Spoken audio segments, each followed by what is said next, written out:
Yo, what is up, guys? My name is Guillaume. And my name is Kris! Wireless Kris.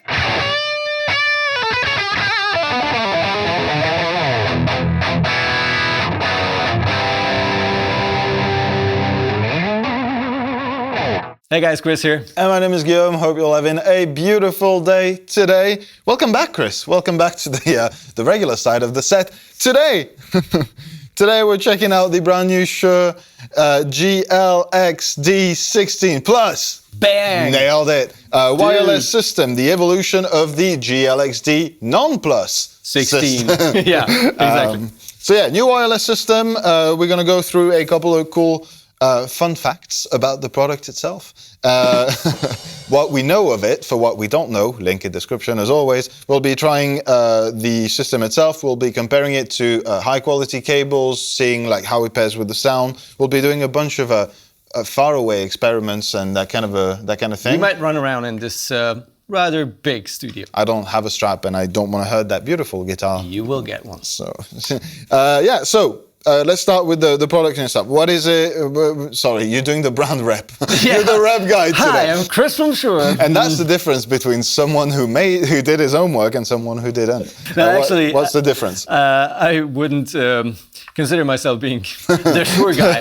But fun fact, I have been using the GLXD16, the older version, the daddy of this one, for I don't know how many years, at least 3, 4, much more, because there was 3 years of pandemic between. So yeah, a lot of years. I chose it because A, sound, B, reliability, C, ease of use, and D, why am I doing 4 things and saying D? It's cool. Confusing. It looks cool. The battery lasts for ever. And that's a big plus, because you can recharge it. You don't produce trash all the time, and it literally holds up forever, like 12 hours. This one definitely, I'm not sure about the old one, but it was probably also at least 10 hours. So party band and wedding gigs, you're good. I mean, I played in a top 40 band for many years with it, and 4-hour shows, I don't know, at least 2 shows without any problem, sometimes even 3 when I forgot to charge it.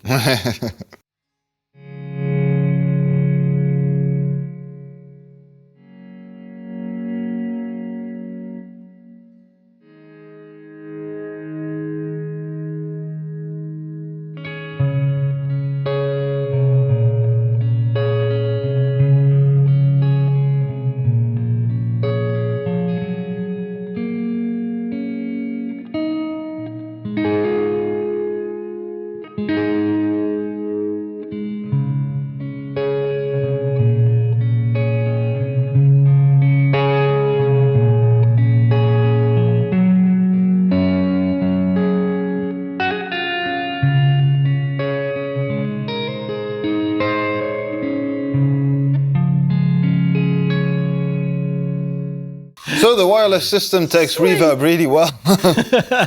No, but actually the swell-ins are something where you would hear artifacts or... That's it. The swells and just, having a very chimey, sort of bright high end like that was kind of my point. That being said, because it is a digital wireless system, you have all the information. You should not suck out any frequency. Exactly. It gets digitalized, transported, and then analogized back again.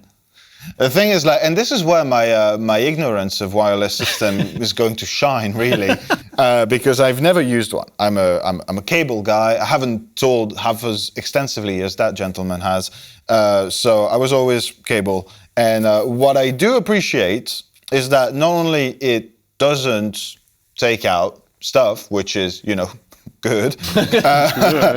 But it also doesn't boost the signal. A few important things about this, like what is the updated feature set of this? First of all, it has an additional input, which is something that you see on professional gear. That's where you would plug in your cable in case you forgot to charge your battery or any sort of frequency disturbance happens and it's like everything goes south.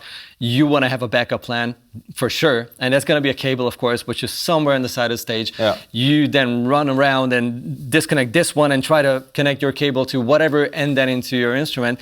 Well, it has an input. You can literally leave the cable right next to it. As soon as you plug the cable in, that will override your signal path, and then that's active. And the other one is the frequency range. 2.4 gigahertz is the frequency range that is being used on all of these digital wireless systems. And this now has the 5.8 on top of that, so it will choose the frequency range that makes more sense. So even if they're like a whole band is using this, right? The trumpet player, the whatever trombone player, like Phil, our colleague and camera guy who uses it for trombone, as the same as for bass, for probably cello. Yeah, he likes the lower frequencies. He's not he's not a chimey kind of guy. Doesn't really play the uke, but it works for everything. And even if everyone uses it, you can choose frequencies, and no one will overlap. One of the things that we can easily test out is how much of a difference is it going to make if you go from a good quality cable. So we're going to go from the cordial hemp series that we use in the studio, really high end, really nice audio cables, and we're going to go from that to the wireless. And we, as well as you right yes, there, you. If you're using good headphones, of course, which you should, are going to be able to say, okay, we have the same amount of information, we're losing frequencies, this and this and that, and let's get to it. Yes.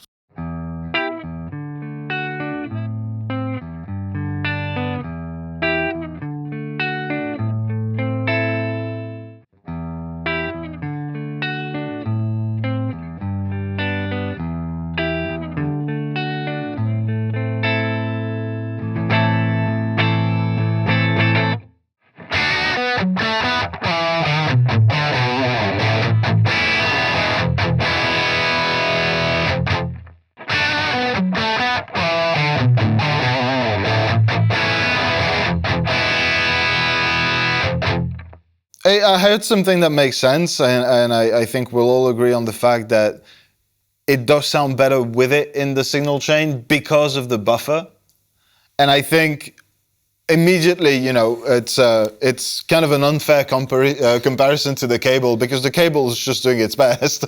But then you have a really passive, it's passive. This one has a really high quality buffer in it, so in isolation, it's going to sound, I think, a little better, more alive, which is something that a buffer does. It beefens up your signal before it travels. So you know, but then again, like those kind of systems, you'd have like a chain of impedance and different things with input and outputs of pedals and patch cables and different power supplies and that kind of thing. So I think it's a really good thing to have. Like that buffer and that sound difference. That being said, I don't think it was essentially like louder or less loud. No. Or like it didn't feel more gainy. Yeah, it didn't feel gainier. With clean especially, I felt that it just reacts more. It's sort of more dynamic, which is something that a buffer does to your signal. It doesn't. It lets most of the frequencies go through. Okay, it does sound different, but it's better. It obviously has all the cool features from the first generation, like the super precise tuner, that it pairs itself and really does not need any setup. It literally, you turn on the transmitter and it finds it, it works, it never drops out unless you go ridiculously far from it, which is like, unless you're playing in, I don't know, Wembley? No, I don't think. I don't think Wembley's big enough. It's like 100 feet. That's a lot of ground. That's the range of the thingy. Yeah, okay. Yeah, I was gonna say, like, it'd be nice to let's still close the video just to show that it works. You know what? You get this, and you can run around to end this video with the message. Maybe you get the hang of it. We have about 14 meters that direction. That's 45 freedom units, and a little bit under 14 in that direction, which is a little bit under 45 freedom units. So I'm just gonna play us out, and you get all the tools you need exactly to walk around. If you guys are interested in the GLXD16 Plus, go check out the links in the description down below. And while you're down there, if you can consider liking this video if you did, subscribing to the channel, ringing the bell, commenting about what you think of wireless systems. If you have any more questions, if you use them, if you don't, let us know in the comments. We'll see you in the next video and in the comment section. All of that. And also, you can now go and run around. You guys take it easy. Bye-bye. I'm gonna run slow. Run slow. I'm quite old, and today is Monday, so.